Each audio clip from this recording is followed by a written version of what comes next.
I have a question for you, Kira. Do you think if you were given a lot of power and control that you could actually become possibly a evil person or maybe a bad person? Who's to say I'm not bad already? Um, Okay, anime villain. no, I think if I had a lot of power and a lot of responsibility, it would be almost as if, that scene in Lord of the Rings where like Galadriel is like, instead of having a dark lord, you would have a beautiful and terrible queen. Oh I feel like my it would be god. like that. I always wonder what kind of person I would be because I feel like for a lot of us, maybe the average person, we probably assume that we wouldn't go on to be, like a terrorizer. I don't think I would ever do that, but it's hard to know what you would become. That's kind of a question that Philip Zimbardo had. He was a psychologist and he was a psychology professor at Stanford University. He had a very simple question. What happens when you put good people in a place of evil? Does humanity win over evil? Or does evil always triumph? This was a major question he had. He wanted to know what would happen if he put a bunch of boys in to study to see how the environment of prison would affect them. He decided in the summer of 1971 that he would do this study. Over 24 boys would partake in this to see the effects of the prison environment. The study was very simple. They'd be chosen at random, either a guard or a prisoner. It was going to be for 2 weeks, and they would be making $15 a day, which is roughly around $118 a day now. The study didn't go on for 2 weeks. It only lasted for 6 days. The experiment, in a way, was kind of a success. It really did show the effects of prison life, but morally and ethically, it was a disaster. It was so brutal that so many other researchers would go to Zimbardo and even parents and talk about how horrible this study was, seeing how these boys were being tormented or how these boys that were guards were becoming terrible, terrible people. It was so horrible that these boys were being abused. They weren't being allowed to eat. Some of them were being released because they were losing their identity. This was no longer just a study.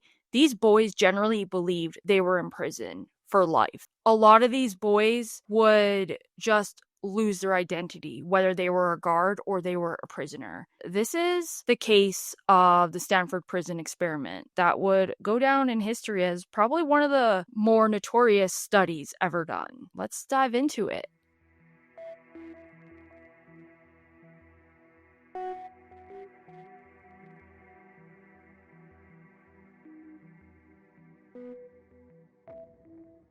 Hi, welcome to the Decomposing Flower podcast. I'm Jen. With me is Kira. In this podcast, we talk about all different types of cases, true crime, mysteries, anything that we find interesting. And in today's episode, we are going to be talking about the Stanford prison experiment. A little content warning, we will be talking a little bit about psychological abuse. And more towards the end of the episode, we will be talking about war crimes that the American government did on Iraq prisoners. I just wanted to give a little bit of a heads up. So if any of that is, maybe you don't want to watch this, feel free to click on another episode. Take care of yourself, and we'll see you in the next one. A little disclaimer, all of the information I have found is online and information I found through the actual study. But as always, if we get anything wrong, please feel free to let us know. I'm not a psychologist. I am not someone trained in this, so I'm just a girl. Just a girl. I'm just a girl sharing information.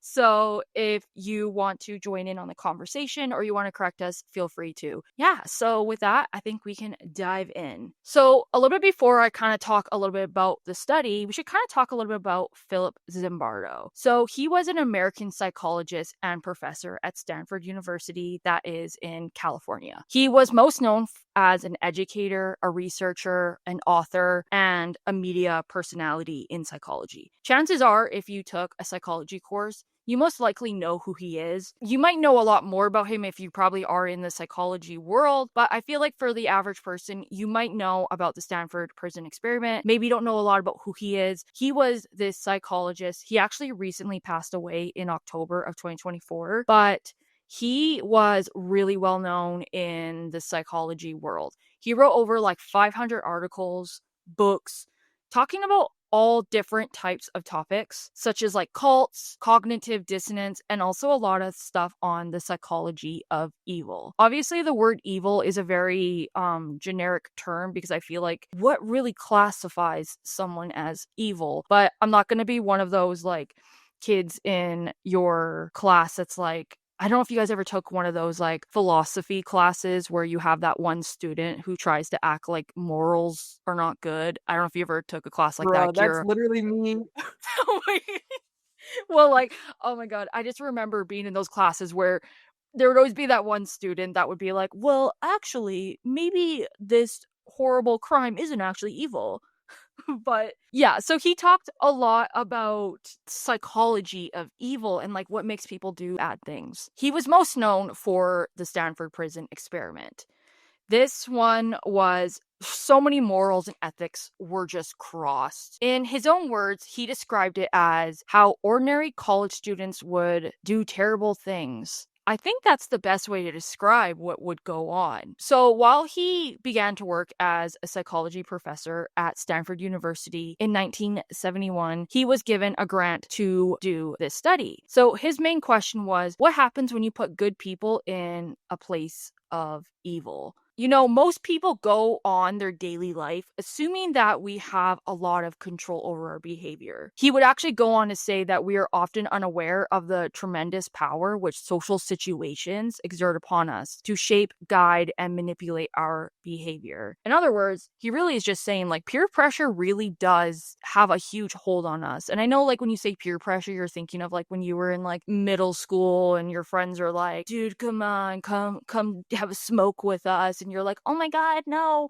But like, I mean, I don't know if anyone had that. I didn't ever have that experience, but you know, like we always think of peer pressure like that. But I do think, like, just in general, peer pressure takes a hold of us. Basically, in other words, people have not that much control over their actual behavior, it seems. The Stanford prison experiment was in August of 1971 and it started on August 14th. So it was designed to simulate a prison environment for 2 weeks that would examine the effects on people's reactions and their behaviors when they are given too much power or no power at all. So Zimbardo got his team, which was made up of his research students, which was Curtis Banks and Craig Haney, and an undergraduate research assistant named David Joffe. I hope I'm saying his last name right. I am really bad with names. They also worked with the police in the areas because obviously they had to. And they also worked with a lot of ex-prisoners and ex-convicts because they kind of wanted to have, you know, some insight from people who've actually been behind bars to kind of check in with this experiment. So they put out an ad in the local newspaper asking for male students to partake in this study for $15 a day for 1 to 2 weeks starting on August 14th. Over 70 people applied, and within these 70 people, they only chose 24. They had to do a lot of these tests and interviews to make sure that people were fit and healthy. They didn't want anyone who had any like psychological, physical, mental disabilities, or they didn't want anyone who had a history of crime or any drug abuse. They wanted everyone to kind of be on the same page. Out of the 24 boys, they described them all as average in their health, their intelligence, and also that they were all from middle class families. So they would have 12 guards and 12 prisoners. They were all chosen randomly, literally by a flip of a coin. They were not chosen based on how well they did because they did like personality tests, but they were just chosen randomly. So once they had their subjects, Zimbardo and his team decided to reach out to a lot of these prisoners. They just really wanted to get their insight on this. They actually found this prisoner who had been in prison for over 17 years, and they actually reached out to a lot of different like police officers and just ex-convicts and just people in general because they just wanted, I guess, like a reference so they could see what's going on. They decided to build this prison, so they didn't go to an actual prison. The prison was in the basement of the Jordan Hall in the Stanford University. I believe it was in the psychology department. They had this like corridor, and so they boarded up each end of this corridor, and they would call this the yard.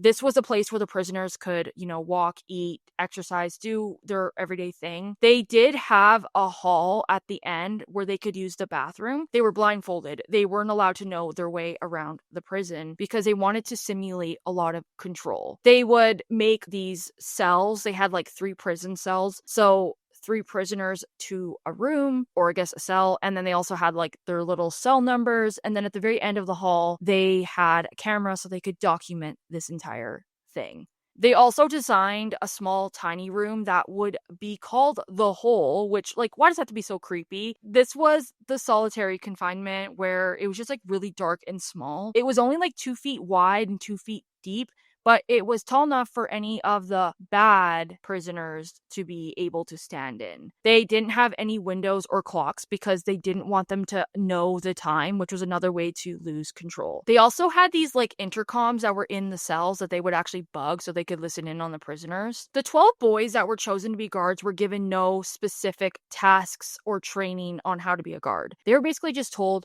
they could do whatever they wanted within limits, which is a very interesting when you think about what goes on in this case. But they had one rule. They needed to maintain law and order for the prison. They needed to demand respect from the prisoners. So the guards would make up their own rules, and then they would go under the supervision of the warden, who was David. So David and also Zimbardo were technically also in the study. David was the warden and Zimbardo was the superintendent. So they also had their own roles, which will play a part into this. So the guards were told to take their role very serious, that there would be a lot of dangers in this prison, that these prisoners, you don't know who they are. They could be these horrible guys. So you need to make sure you take the seriousness of this. So the guards were split between night shift and morning shift. The prisoners didn't get any shifts. They were just in the prison the entire time. So within the 24 boys, they had 9 of each group that were active in the study, and then the 6 others were on call. So they had 3 prisoners and 3 guards that were on call in case they needed some extra people.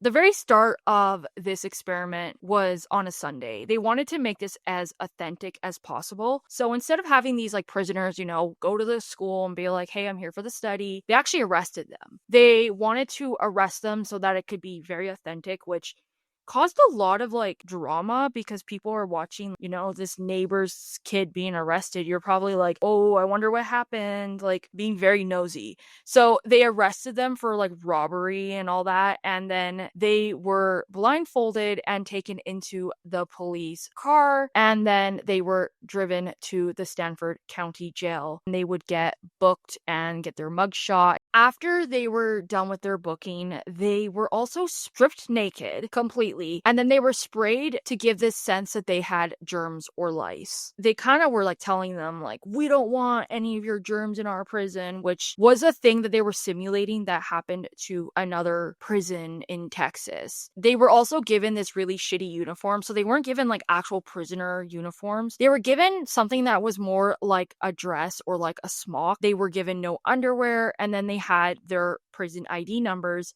that was on the front and the back of this uniform. They were only allowed to refer to themselves by their ID number. They couldn't go by their actual name. They also were given a cap that would cover their hair that was supposed to simulate their hair being shaved, because for a lot of people, your hair gives you some form of your identity. They also had a chain around their ankle that was on them at all times, even when they slept, so that they could feel the chain even in their sleep, so that they would be completely tormented and reminded of where they are. They just wanted to find a way to degrade the prisoners. Since they weren't actually in a prison, it was just a simulation.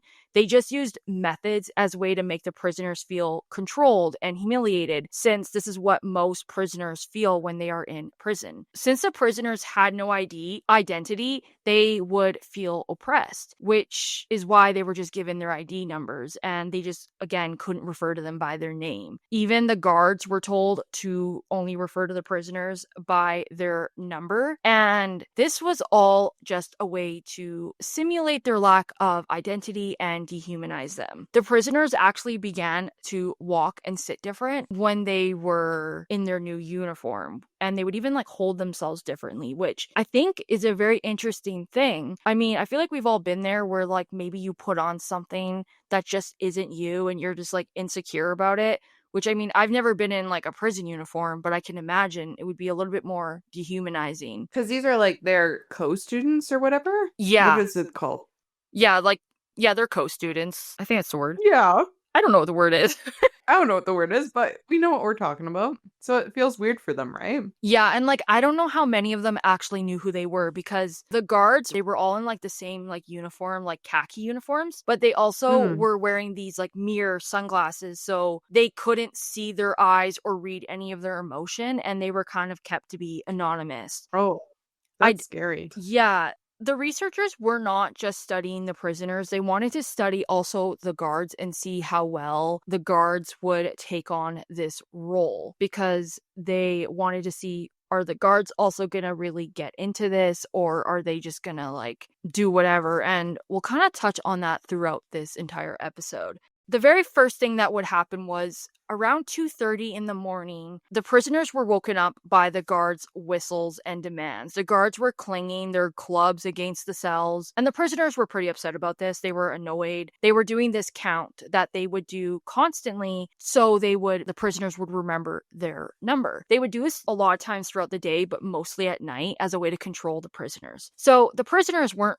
entirely in their role yet, so they didn't really take this too serious, and the guards were also not really in their role, so they struggled to give their authority. So they were struggling a little bit with it, but the very first punishment they gave them was push-ups. And if you're like me, you're probably like, okay, push-ups, it's like something you do when you're like a kid and you're like to your younger sibling, like your punishment is to do 5 push-ups. And even like Zimbardo and his team was like, that's kind of weird, like that's a weird punishment. But they found out that this was actually a common practice that Nazi soldiers would enforce in concentration camps, that push-ups were just very common. And I mean, if you've ever done a push-up, they're not easy. So I mean, honestly, and Mhm. these guards would also step on the prisoners' backs, or they would even sit on them while they would do that, which is insane. Oh my gosh.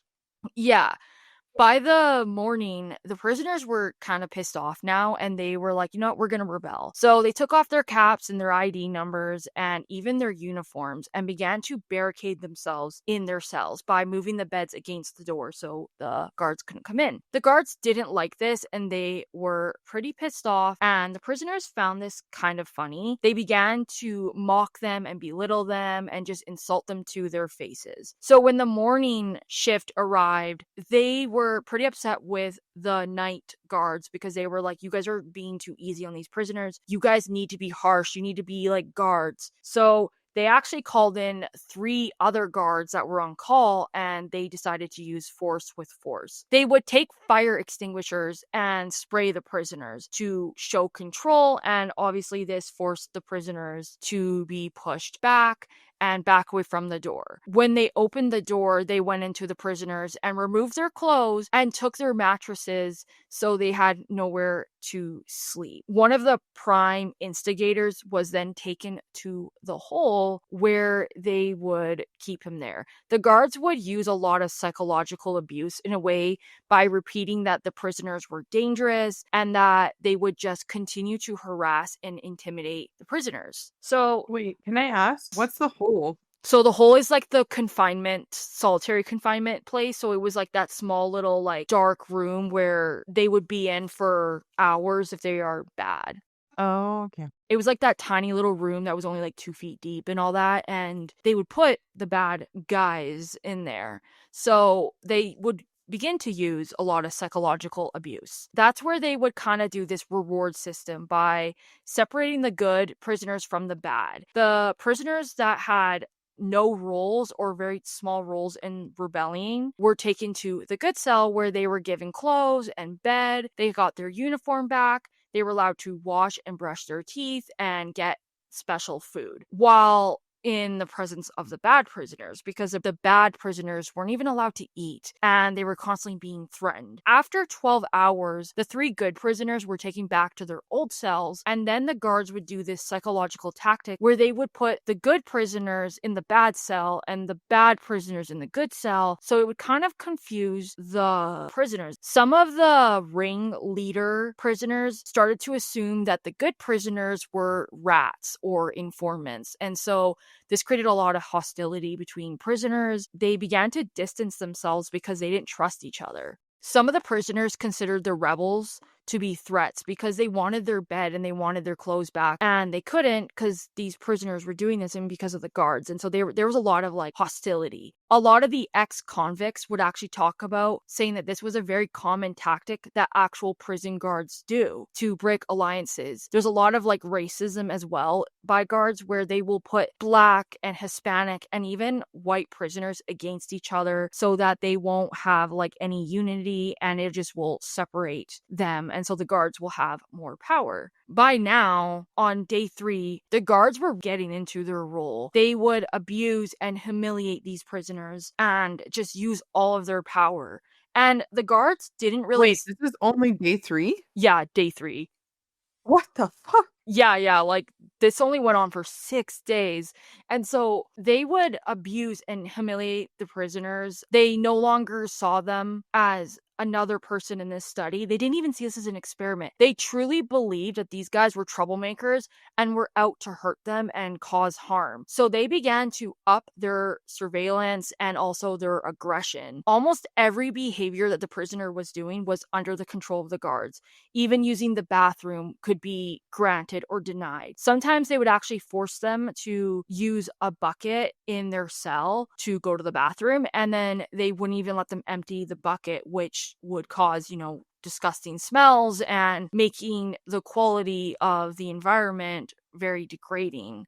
Some of these prisoners would rebel or they would try and fight the guards. Some of them actually tried to break down emotionally to escape the situation. One prisoner actually developed a rash over his body because of the stress levels. Some of the prisoners tried to be good and doing everything they could so that they could not be treated like absolute shit. There were 3 types of guards. So there was technically like the first kind, so fair guards. These were the guards that followed the prison rules. Then there was the good guys. These were the guys that would do favors for the prisoners. They never really punished them. And then there was the third group, which was the most hostile or aggressive. These were the guys that would just humiliate all of the prisoners. A lot of the guards really seemed to enjoy their role though, and none of them had the personality that you would think that. They actually found the only link between personality and prison was a lot of the prisoners that endured the most of the abuse had a higher level of dominance in their personality, which I think is very interesting. There was this ringleader. His name was Prisoner 5401. He was treated harshly by the guards, and he was also a very heavy smoker, which they would control against him on how much he could smoke. They actually found out later, the research team, after censoring the prisoner's mail, that he was like this radical activist and he had actually volunteered to expose this study. So he thought this study was going to be a tool to find ways to control students that were radicals. He was going to go through the study and then he was going to expose it by selling it to an underground newspaper. But he actually fell so hard into the role of the prisoner that he became so happy with being this like ringleader. So he actually like kind of got lost in the role, and he kind of didn't go on to do any of that, and he was like so proud that he was this elected leader. Then There was prisoner 8612, whose name was Douglas. He was technically the very first prisoner to be sent home after 36 hours. He had a mental breakdown. He was going through this like disorganized thinking. He was crying. He was having these like fits of rage. The researchers were all kind of in their role. So they actually thought that he was just lying and trying to con them into releasing him. And they actually had this like prison consultant come and interview him, who was then beginning to like berate him, calling him weak, telling him that he was going to suffer more abuse in another prison, just constantly like putting him down. They then told him that he wouldn't receive any of the harassment if he could become an informant. So when he was sent back to the prison, his cell, I guess, during one of the counts, he started to tell all the prisoners, you can't leave. You can't quit. This is real. The researchers were starting to get, oh, like this is kind of not good. Like he's starting to scare the other prisoners, because these prisoners were starting to actually think like prisoners and not students. They technically were allowed to leave. It wasn't like they were held captive actually, but they were so held into this like role. He started to yell, Jesus Christ, I'm burning up. I can't stand another night. I can't take it anymore. And he began to act more crazy. And so he was then actually released. So in 1992, Douglas actually did a documentary where he talked about how he was so affected by this that he actually became a prisoner psychologist. But in 2017, he claimed he faked the whole mental breakdown, but Zimbardo felt like this was a lie and that he was like, we kind of had to treat every breakdown as real. So I don't know if Douglas generally just is in denial of what happened or if he really was just like putting on a scene. It's hard to know. I mean, I'm not him, so I can't actually say. There was prisoner 416. He was one of the newer prisoners. So how they had those stand-in prisoners, he was brought in, and like all the other prisoners, they had this like gradual harassment. And I mean gradual as loosely as I can. But when he came in, the harassment was at an all-time high. While he was in prison, the other prisoners told him, like, this is a real prison, you can't leave. So he went on this hunger strike, and after several attempts to get him to eat, the guards decided to throw him into the hole for 3 hours, when the actual rule was only supposed to be for 1 hour. He still refused to eat, and the other prisoners just saw him as this troublemaker because they were like, dude, just like put up with it. We want to have our food. So the head guard kind of saw how the prisoners were getting upset with this prisoner 416. They went to the other prisoners and they said, we can release prisoner 416 if you guys are willing to give up your blanket, or he could stay in the prison all night. And they mostly decided to keep their blanket. They were really starting to turn on each other and more so thinking for themselves, almost in a survival state. Around day 5, that's when the parents were allowed to come and see their sons. This created a lot of tension. So Zimbardo and his team, they were actually very worried that the parents would see how this prison looked and how their sons were being treated. So they decided to fix up all the cells, make it look all like fancy and cozy. They washed and groomed and shaved the prisoners, had them polish up their cells, and they fed them this big dinner, and they played like really fun music over the intercom. They also brought in this like really pretty cheerleader who would greet the parents at the reception desk, which I guess is like a thing that we do in our brain where we see someone who's attractive, we just assume like, oh, good things are happening here. They kind of made these parents also a part of the study without the parents realizing it. They, first of all, had the parents wait 5 days to even come and see their sons. And then the moment they were waiting for their sons, they also had them wait a longer time in the lobby. When they were allowed to see their sons, it was only 2 visitors per prisoner for 10 minutes. And when these parents actually finally saw their sons, they were worried. They were like, oh my God, he looks like he hasn't been fed. He looks tired. He looks fatigued. They look messed up. And some of these parents were starting to threaten to go and get lawyers because they were like, something's going on here. I don't like this. One mom had actually said to Zimbardo that her son looked awful, and Zimbardo kind of like gaslighted her. He was like, well, what do you mean? What's wrong with your son? As a way to blame the son. And then he turned to the father and was like, well, don't you think your son can handle this? And this is the 1970s. So like, they're kind of like, of course my son can do this. He's a tough kid. He can do anything. He was kind of like toying with these parents. At the end of this, a lot of parents decided to leave, and some of them were actually in talks of getting a lawyer. That same night, there was this rumor that there was going to be an escape plan. A guard had overheard a prisoner talk about how prisoner 8612, which was Douglas, was going to take a bunch of his friends and break in and free these prisoners. So they began to kind of freak out. And so the researchers reacted by having this meeting where they were like, what are we going to do? We need to find out some information. So they put an informant in the cell that Douglas was in and to see if they could find any information. Zimbardo then did something very crazy and he went to the actual police and was like, hey, can we move these prisoners into the actual jail because we think there's going to be a break-in? Obviously, the police were like, you can't do that. No. And like Zimbardo was really pissed off at this. He kind of was starting to realize like he was thinking more like a superintendent of a prison than an actual research psychologist. They decided to do a second plan. They were going to dismantle the jail and move all of the prisoners, chain them up, put bags over their head, and transport them to a floor storage unit and then wait until this break-in was supposed to happen. So that when these guys would come in, he could be like, oh, yeah, the experiment's over, sorry, and then they could continue on. So while Zimbardo is waiting, he sees this former roommate that was at Yale. His name was Gordon Bauer, and he kind of heard of this experiment. So he came in to kind of check it out. And that's when he questioned Zimbardo on what his independent variable is. So, if you're not sure what an independent variable is, from my understanding, it's the factor that is manipulated or changed by the researcher to observe its effects. For an example, you're going to test the temperature of a room to see how it affects a test score. So you might open a door or a window for half of the students, and the other half you might make the room warmer. And the independent variable is opening the window or the door to kind of just see. I'm sorry, I'm not a scientist, so like if I explain that really bad, I'm so sorry, but so Zimbardo, though, was so upset that Gordon was even questioning him on this. He was like, I'm about to have a prison break that's going to happen.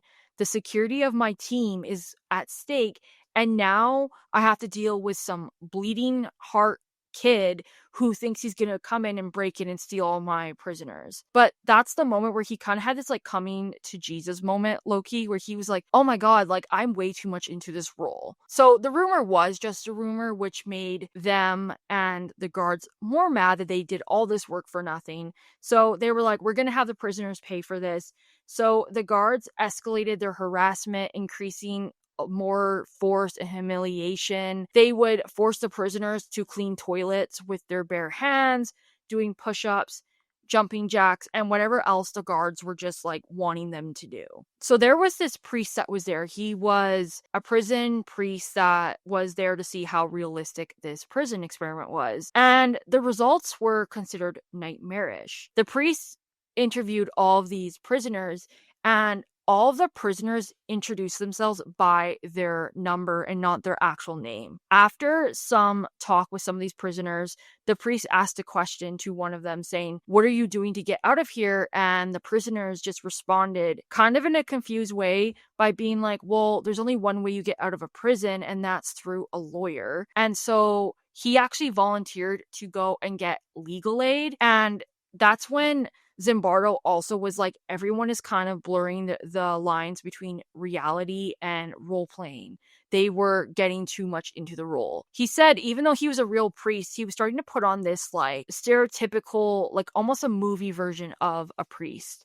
So another prisoner, this one was a little bit more sad to me. So he didn't want to speak to the priest. He was showing a lot of signs of distress and he was crying. He said he was feeling sick and he was refusing to eat. He didn't want to talk to the priest or any of the staff, but he asked to speak to a doctor. He was eventually persuaded to come out of his cell and talk to a priest and the superintendent being Zimbardo, so they could kind of see what's going on with him. That's when he began to break down and just cry hysterically.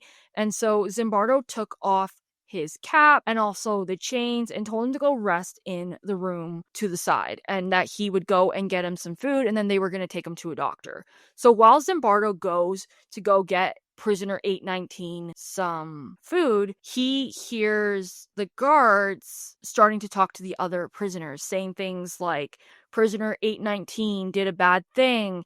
And then the guards lined up all of the prisoners and had them chant, prisoner 819 is a bad prisoner. Because of what 819 did, my cell is a mess. And they kept like repeating this. And so Zimbardo realized that prisoner 819 could hear this, and he ran to where he was and he found him crying and sobbing. And so he suggested to him that they should leave, but prisoner 819 didn't want to leave because he was like, I'm a bad prisoner, I should stay here.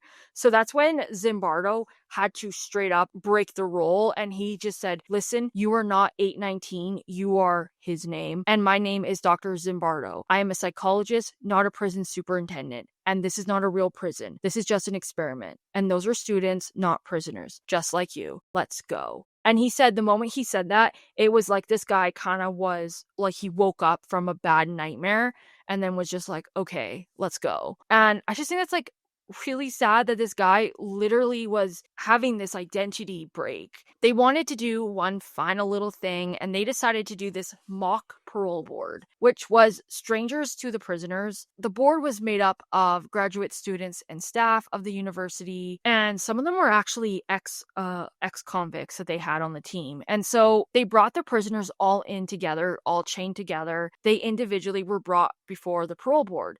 They asked the prisoners if they would give up the pay if they could be on parole, and a lot of them said yes. They headed back to their cell after the hearing was done. They noticed that the prisoners were no longer like fighting back. They were really submissive and they were obeying everything because they were very powerless, and their reality was truly shifting.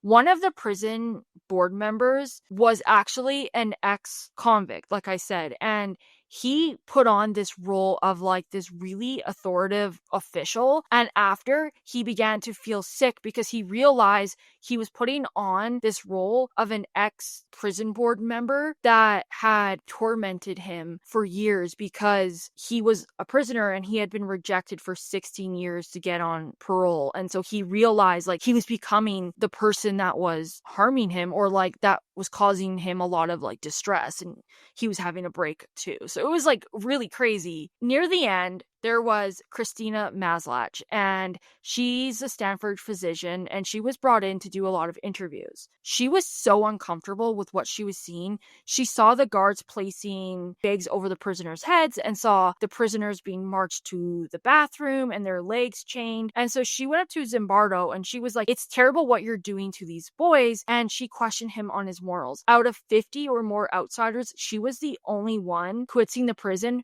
who had questioned him on his morals. And she started to challenge Zimbardo about his lack of caring oversight. She also stated that Zimbardo was becoming more like a superintendent, and she didn't recognize him and she didn't like it. She just hated it. So she began to share her opinion with other researchers. This initially prompted Zimbardo to end the study by day 6. Due to the parents' concerns and Christina's objections, and the guards were also becoming a lot more aggressive, they went through their cameras and they noticed that the guards were harassing the prisoners when they weren't supposed to on the off hours, which they were like, yeah, this has to be done. Like, we got to cut this out. So they gathered all of the guards and all of the prisoners and the researchers to let them know that it was done. And he arranged to pay them all for the 6 days. Zimbardo then met several hours of debriefing, first with all of the prisoners and then the guards. And then finally, everyone came together to share their experiences. Finally, they all returned a week later to share their opinions and emotions, and then the jail was kind of dismantled. A lot of people actually believe that this is really weird that he only had them return a week later, that this debriefing should have happened immediately. But from my research, it did say that no prisoners, from what people have shared, no prisoners really dealt with any serious effects, but I don't know how true that actually is. After this, that's when Zimbardo would gather up his research team and they would take up all the data, and then they would write a bunch of articles on what had happened. Obviously, if anyone is interested in reading the articles, I suggest doing that because it is interesting to get a whole deep dive into it. 2 months after this, they had a reaction. So I'm going to compare this to one of the prisoners and then one of an actual prisoner that he interviewed. So prisoner 416 had said, I began to feel that I was losing my identity, that the one person that I called Clay, the person who put me in this place, the person who volunteered to go into this prison, because it was a prison to me. It's still a prison to me. I don't regard it as an experiment or a simulation because it was a prison run by psychologists instead of run by the state. I began to feel that the identity, the person that I was, that had decided to go to prison was distant from me, was remote, until finally I wasn't that. I was 416. I really was my number. And then this was an actual letter from an actual prisoner who said, I was recently released from solitary confinement after being held therein for 37 months. The silence system was imposed upon me, and if I even whispered to the man in the next cell, resulted in being beaten by guards, sprayed with chemical mace, blackjacked, stomped, and thrown into a strip cell naked to sleep on concrete floor without bedding, covering, or a wash basin, or even a toilet. I know that thieves must be punished, and I don't justify stealing even though I am a thief myself, but now I don't think I will be a thief when I am released. No, I am not rehabilitated either. It's just that I no longer think of becoming wealthy or stealing. I now only think of killing. Killing those who have beaten me and treated me as if I was a dog. I hope and pray for the sake of my own soul and future life of freedom that I'm able to overcome the bitterness and hatred which eats daily at my soul. But I know to overcome it will not be easy. The question after this that they would go on, and they being like the research team and Zimbardo, was that they asked that institutions and prisons to promote more human values rather than destroy them. Decades later, prisons in the United States have become more destructive and more Americans are in prison than before. It does beg the question of, at what point is it really about the consequence of the prisoners or just power? After this entire study, like years later, Zimbardo would write an article called The Psychology of Evil, which was in response to the torture and prisoner abuse during the Iraq War by the US government. So, if you're not very aware of this, in the early stages of the Iraq War, where the US and the CIA, they were accused of doing horrific war crimes against the prisoners there, such as physical abuse, sexual humiliation. They were forcing these men to be walked on leashes and bark like a dog. They were raping them, smearing feces on them, doing horrible things. And that's not even touching the surface level of what happened. It was just awful. Obviously, if you guys are curious in us talking about war crimes, we can definitely do that in another episode. This was just awful what the US government did. There's this most famous picture, which I'm sure some people know. It's called The Hooded Man, which was a prisoner named Abdu Hussein who was being tortured. So in this photo, he's standing on this cardboard box with his hands out wearing this hood. He has these wires attached to his fingers, and he was told if he fell off this box, he would be electrocuted. And this was a photo that has been highly criticized, and the US was highly criticized during this time, as they should have been. And so this was under Bush's presidency, and they claimed that this was an isolated incident, but then later they found out that this was a pattern that the US government was known for. So Zimbardo actually drew comparisons from the experiment and also the torture that the US government was doing, and how people become evil when they have situational factors. So he said, you always start with an ideology. All evil begins with a big ideology. What is the evil ideology about the Iraq War? National security. National security is the ideology that is used to justify torture in Brazil. You always begin with this big good thing because once you have the big ideology, then it's going to justify all the action. At what point are we just gaslighting ourselves into just being terrible people, right? I kind of wanted to leave it off on the question that Zimbardo said, and that was, how could someone who is so ordinary become perpetrators of evil so quickly? And that's the episode. And if you guys have any thoughts or you want to share anything, feel free to. But thank you so much for listening to this episode, and we will see you in our next one.